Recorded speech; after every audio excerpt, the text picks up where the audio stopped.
Hi అండి, welcome to my channel Bhavani's kitchen. ఎలా ఉన్నారండి? అందరూ బాగున్నారా? ఈరోజు వెజిటేబుల్ బిర్యానీ చేసుకోవడం చూద్దామండి. అన్ని వెజిటేబుల్స్ వేసుకొని ఇలా చేసుకోవాలి. చాలా బాగుంటుందండి, టేస్టీగా. రండి చూద్దాం. స్టవ్ మీద బాండి పెట్టుకొని సగం నెయ్యి సగం ఆయిల్ వేసుకొని వేడి చేసుకోవాలండి.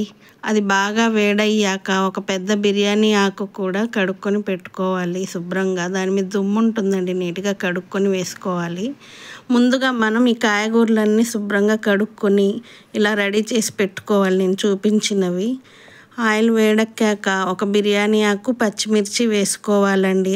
అవి చిటపటలాడిన తర్వాత ఉల్లిపాయ ముక్కలు వేసుకోవాలండి. ఉల్లిపాయ ముక్కలు పొడుగ్గా సన్నగా కోసుకోవాలండి. బిర్యానీకి పొడుగ్గానే కోసుకోవాలి. అవి వేసుకొని బాగా వేయించుకోవాలండి.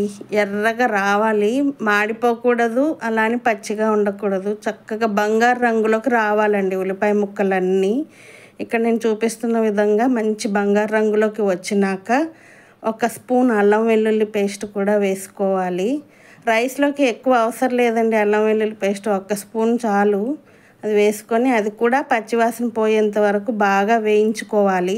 ఇది వెజిటేబుల్ బిర్యానీ కాబట్టి నేనైతే నా దగ్గర ఉన్నవి ఒక స్వీట్ కార్న్ గింజలు, కొన్ని బఠానీ, క్యారెట్ ఇవన్నీ వేసుకుంటున్నానండి నా దగ్గర ఉన్నవి.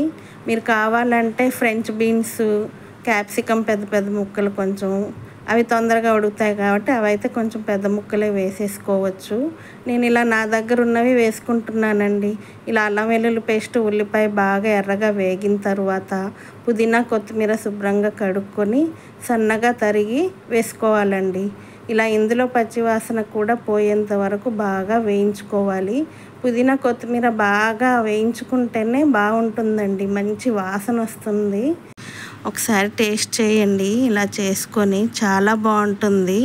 ఇలా పచ్చివాసన అంతా పోయేంత వరకు వేయించుకున్నాక మళ్ళీ క్యారెట్ ముక్కలు కూడా వేసుకోవాలండి. ఇందులోనే క్యారెట్ ముందుగా వేయాలి. నేను బంగాళదుంపలు కూడా వేసుకున్నానండి. క్యారెట్ తర్వాత బంగాళదుంపలు ఇలా ఒక్కొక్కటి వేస్తూ బాగా వేయించుకుంటూ ఉండాలండి. ఇలా ఒక్కొక్కటిగా వేసుకొని వేయించుకోవడం ఎందుకంటే బఠానీ, స్వీట్ కార్న్ తొందరగానే వేగుతాయండి. క్యారెట్, ఆలు అయితే అవి వేగడానికి కొంచెం టైం పడుతుంది కాబట్టి అవి ముందుగానే వేసుకోవాలి. ఇలా అన్ని కాయగూర ముక్కలు వేసేసినాక సిమ్లో పెట్టేసి కాసేపు ప్లేట్ పెట్టుకోవాలండి. ప్లేట్ పెట్టుకోవడం వల్ల అవన్నీ చక్కగా మగ్గుతూ ఉంటాయి సన్న మంట మీద. ఇలా చూసారా, నేను చూపిస్తున్న విధంగా అన్నీ వేసుకొని అడుగంటకుండా చక్కగా కలుపుకోవాలండి. ఇలా కలుపుకున్న తర్వాత ఉప్పు వేసుకోవాలండి. ఉప్పు కూడా వేసుకొని ఇలా కలుపుకొని ప్లేట్ పెట్టేయాలి ఒక 10 నిమిషాలు.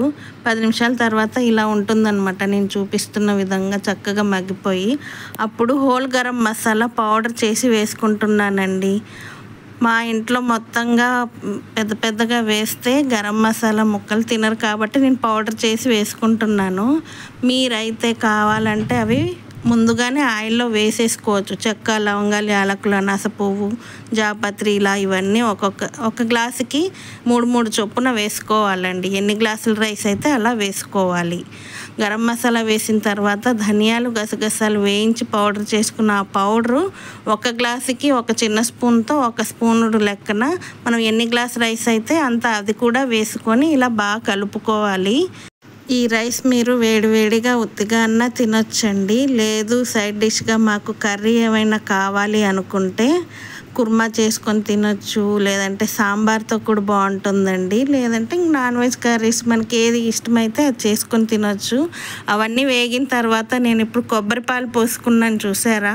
కొబ్బరి పాలు కూడా పోసుకోవాలండి. నేను 1 గ్లాసు రైస్కి 1.5 గ్లాసు వాటర్ చొప్పున కొబ్బరి పాలు కూడా లెక్కేసుకోవాలండి. కొంచెం పెరుగు కావాలంటే పెరుగు వేసుకోవచ్చు. నేనైతే కొబ్బరి పాలు వేసుకొని కలుపుకుంటున్నాను కొలత ప్రకారంగా.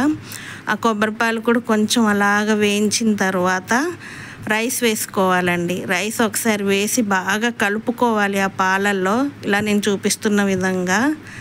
ఇలా కలుపుకున్న తర్వాత మనం పక్కన గిన్నెలో మనకి ఎంత వాటర్ పడతాయో కొలత ప్రకారంగా పెట్టుకోవాలండి. గిన్నెలో వాటర్ కంపల్సరీగా పెట్టుకోవాలి. ఆ వాటర్ పోసేసుకోవాలి. ఇందులో వాటర్ పోసుకొని సన్న మంట మీద చక్కగా ప్లేట్ పెట్టేసి ఉంచేయాలి. ఒక 15-20 నిమిషాలు పడుతుందండి అలాగా. తర్వాత రైస్ రెడీ అయిపోతుంది, చూద్దురు కానీ. చూసారా, 20 మినిట్స్ తర్వాత నాకు రైస్ రెడీ అండి. ఎంత కమ్మగా చక్కగా టేస్టీగా ఉందో, నాకైతే బాగా నచ్చిందండి. మీరు కూడా చేసుకొని టేస్ట్ చూసి చెప్పండి.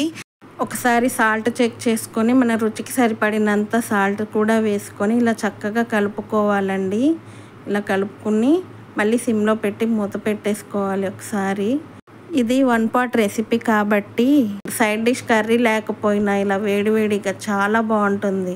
లంచ్ బాక్స్కి కూడా ఫాస్ట్గా చేసేసేయవచ్చు. లేదు ఇంట్లోనే మనకి అప్పటికప్పుడు తొందరగా అయిపోతుందండి. ఇది చాలా బాగుంటుంది, తప్పకుండా ట్రై చేయండి. మీకు ఏమైనా వంటలు కావాలంటే నాకు కమెంట్ చేయండి, తప్పకుండా వీడియో చేసి పెడతాను నా ఛానల్లో. ఇదిగోండి, మేమైతే ఇలా చికెన్ కర్రీతో ఎంజాయ్ చేసామండి. మీకు నచ్చిందా? లైక్, షేర్, సబ్స్క్రైబ్ చేయండి. బాయ్ అండి.